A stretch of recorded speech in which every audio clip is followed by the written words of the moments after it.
శ్రీ గురుభ్యో నమః. శ్రీ మహాగణపతి నమః. జూన్ నెలలో సింహరాశి వారికి ఎలా ఉండబోతుందో నేను చూద్దాం. సింహరాశి వారిని మనం గమనించినట్లయితే ధనస్థానాల్లో ఉన్నటువంటి కేతు వచ్చేటప్పటికి ఇక రాశి వారికి ఇరుగు పొరుగు సఖ్యత విషయంలో తగు జాగ్రత్తలు తీసుకోవాలి. ముఖ్యంగా కుటుంబాల్లో ఐక్యతను ఎక్కువగా పెంపొందించుకోవడానికి ఎక్కువగా ప్రయత్నం చేయాలి. సప్తమంలో ఉన్నటువంటి శని గమనించినట్లయితే వైవాహిక జీవితంలో, ఫ్యామిలీ రిలేషన్షిప్స్లో, దూర ప్రాంత ప్రయాణ సంబంధితమైన విషయాల్లో కొంచెం ప్రభావం ఎక్కువగా చూపించే విధంగా ఉంటుంది. ఈ రాశి వారికి వచ్చేటప్పటికి ముఖ్యంగా ప్రయాణాల్లో తగు జాగ్రత్తలు అనేది చాలా ముఖ్యం. అష్టమంలో సంచారం చేస్తున్నటువంటి రాహు అంత యోగ్యాన్ని ఇవ్వట్లేదు. ధనస్థానాల్లో కేతువు, అష్టమంలో రాహు. అష్టమంలో ఉన్నటువంటి రాహు జీవిత భాగస్వామి ఆరోగ్య సంబంధితమైన విషయాలని ఎక్కువగా ప్రభావితం చేయడానికి, ఎక్కువగా ప్రభావితం చేయించడానికి కారకంగా ఉంటాడనమాట. కానీ ఈ రాశి వారికి ఈ నెలలో అనుకూలమైనటువంటి ఫలితాలుగానే చెప్పచ్చు. గత నెలతో పోల్చుకుంటే ఈ నెల చాలా అనుకూలంగా ఉంటుంది. ముఖ్యంగా మొదటి 15 రోజులు ఈ రాశి వారికి ఎక్కువగా అనుకూలంగా ఉంటుంది. రాజ్యస్థానాల్లో ఈ రాశి వారికి వచ్చేటప్పటికి రవిగ్రహ సంచారం జరుగుతున్నది. రవి రాజ్యస్థానాల్లో సంచారం చేస్తున్నప్పుడు ఇది వృత్తిరీత్యా, వ్యాపార రీత్యా కూడా అనుకూలంగా ఉంటుంది. గ్రాడ్యువల్ ఇంప్రూవ్మెంట్ అనేది కూడా ఉంటుంది అన్నమాట. గురువు రాజ్యస్థానంలోకి మే 1వ తారీఖున మారినప్పటి నుంచి ఈ రాశి వారికి వచ్చేటప్పటికి గురువు రాజ్యస్థానంలో అంత యోగ్యాన్ని ఇవ్వడు. కాకపోతే రవిగ్రహ సంచారం ఎప్పుడైతే రాజ్యస్థానంలో జరుగుతుంటుందో అది వృత్తిరీత్యా, వ్యాపార రీత్యా కూడా అనుకూలంగా ఉంటుంది. నూతన ఉద్యోగ ప్రయత్న సంబంధితమైన విషయాల్లో సానుకూలమైనటువంటి ఫలితాలు ఎక్కువగా పొందగలుగుతారు. అదేవిధంగా ఈ రాశి వారికి వచ్చేటప్పటికి ఈ యొక్క నెలలోనే అంటే జూన్ 14వ తారీఖున వచ్చేటప్పటికి బుధుడు ఎప్పుడైతే ఈ రాశి వారికి వచ్చేటప్పటికి లాభస్థానాల్లోకి సంచారం చేయబోతున్నాడు. లాభస్థానంలోకి రాబోతున్నటువంటి బుధుడు 12వ తారీఖు వచ్చినటువంటి శుక్రుడితో కాంబినేషన్ వచ్చేటప్పటికి లాభస్థానంలో జరుగుతున్నప్పుడు 12, 13, 14వ తారీఖున అధికమైనటువంటి ఫలితాన్ని పొందగలుగుతారు. ముఖ్యంగా స్నేహితులు, బంధువులతో గడపటం, స్నేహితుల తోడ్పాటు అనేది వీళ్ళకి కలిసి రావడం అనేది జరుగుతుంది. 15వ తారీఖున రవి లాభస్థానంలోకి సంచారం చేస్తున్నప్పుడు నూతన ఉద్యోగ ప్రయత్న సంబంధితమైన విషయాల్లో ఎక్కువగా అనుకూలమైనటువంటి ఫలితాలు పొందడం అనేది జరుగుతుంది. ఈ రాశి వారికి ఉన్నత స్థాయిలో ఉన్నటువంటి స్త్రీలు, పురుషులతో ఎక్కువగా సత్సంబంధాలు అనేది ఎక్కువగా ఏర్పడగలుగుతాయి.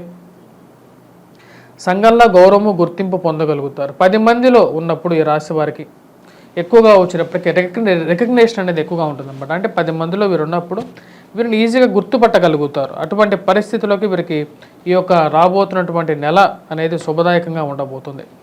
మొదటి 15 రోజుల్లో రాజ్యస్థానంలో నుంచి లాభస్థానంలోకి మారినప్పుడు కూడా ఎక్కువగా అనుకూలమైనటువంటి ఫలితాలు ఇవ్వగలుగుతాడనమాట. ముఖ్యంగా ప్రింట్ అండ్ ఎలక్ట్రానికల్ రంగం, మీడియాలో ఉన్నటువంటి వారికి ఎక్కువగా సానుకూలమైనటువంటి ఫలితాలు పొందడం అనేది జరుగుతుంది. ఎవరైతే మీడియా రంగ సంస్థల్లో కానీ లేకుండా ఉంటే ఈ సోషల్ మీడియా రంగాల్లో ఉండేటువంటి వారికి కూడా ఎక్కువగా అనుకూలమైనటువంటి ఫలితాలు, సానుకూలమైనటువంటి ఫలితాలు పొందడం అనేది జరుగుతుంది.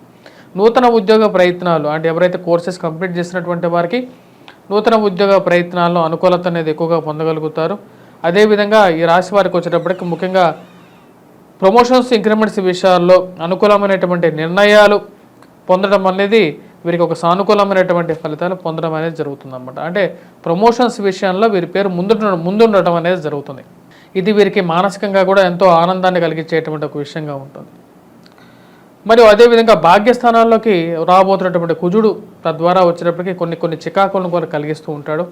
ముఖ్యంగా తండ్రి గారి ఆరోగ్య సంబంధితమైన విషయాల్లో, మరియు అదేవిధంగా తండ్రి గారి తరపు బంధువుల నుంచి స్థిరచరాస్తులు, తండ్రి తరపు నుంచి రావాల్సినటువంటి స్థిరచరాస్తులలో కూడా కొన్ని ఇష్యూస్ కలిగించగలుగుతాడు.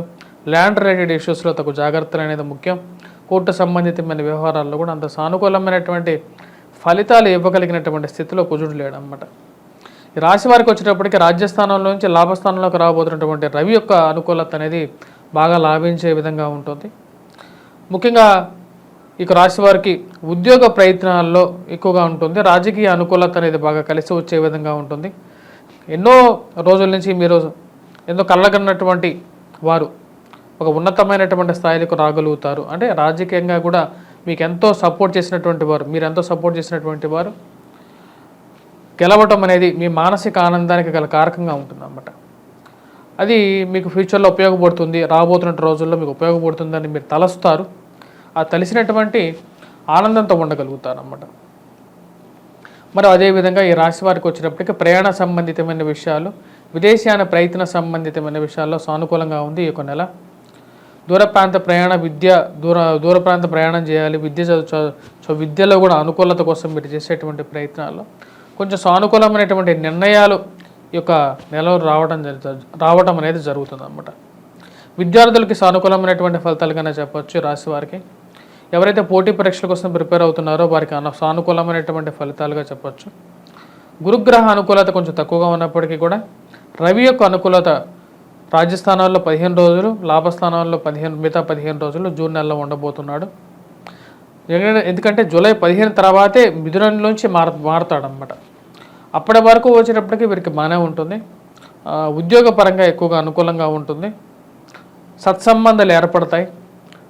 వీరు పనిచేసేటువంటి కార్యాలయాల్లో కూడా సత్సంబంధాలు అంటే వేరే వారితో సానుకూలమైనటువంటి ఫలితాలు ఏర్పడగలుగుతాయి. ఈ రాశి వారికి వచ్చేటప్పటికి విద్యార్థులు పోటీ పరీక్షల కోసం groups, civils, prelims, UPSC exams కానీ, ఎంసెట్ కానీ ప్రిపేర్ అవుతున్నటువంటి వారికి ఈ నెలలో సానుకూలమైనటువంటి ఫలితాలుగా గోచరిస్తూ ఉన్నాయి. నూతన కోర్సు చేరాలని చెప్పి మీరు చేసేటువంటి ప్రయత్నాల్లో ఒక మంచి ర్యాంక్ రావటం, అది ఒక మంచి కోర్సు తీసుకోవాలని చెప్పి మీరు చేసేటువంటి ఒక ప్రయత్నం కూడా సానుకూలంగా ఉంటుంది అన్నమాట. మీ మానసికమైనటువంటి బాధ అనేది ఒక దూరంగా జరిగి ఎంతో యాక్టివ్గా ఉండగలుగుతారు, ఎంతో ఉత్తేజంతో పనిచేయగలుగుతారు. ఈ రాశి వారు చేసుకోవాల్సినటువంటి పరిహారాల్లో ముఖ్యమైనటువంటి పరిహారం, కుజుడు భాగ్యస్థానంలోకి జూన్ 1వ తారీఖు రాబోతున్నాడు. అంత సానుకూలమైనటువంటి స్థానం కాదన్నమాట అది. తద్వారా వచ్చేటప్పటికి రాశి వారు చేసుకోవాల్సినటువంటి కుజాష్టకాన్ని పఠించడం, కుజగ్రహ కవచాన్ని పఠించాలి. మరియు మంగళవారం పూట ఎవరికి డబ్బులు ఇవ్వకుండా ఉండటం అనేది కూడా ముఖ్యం. వాటితో పాటు మంగళవారం పూట ఈ రాశివారు ముఖ్యంగా పూజించాల్సినది హనుమంతుడిని ఎక్కువగా పూజించాలి. సుబ్రహ్మణ్యేశ్వర స్వామి ఆరాధన అనేది కూడా చేసుకున్నట్లయితే సానుకూలమైనటువంటి ఫలితాలు పొందడం అనేది జరుగుతుంది. కుటుంబంలో అన్యోన్యత పెంపొందించుకోవటం కోసం వినాయకుడిని ఎక్కువగా పూజించండి. బుధవారం పూట వినాయక స్తుతి ఇంట్లో వినాయకుడిని ఎక్కువగా పూజించినట్లయితే కొద్దిగా సానుకూలమైనటువంటి ఫలితాలు ఎక్కువగా పొందడం అనేది జరుగుతుంది. స్వస్తి.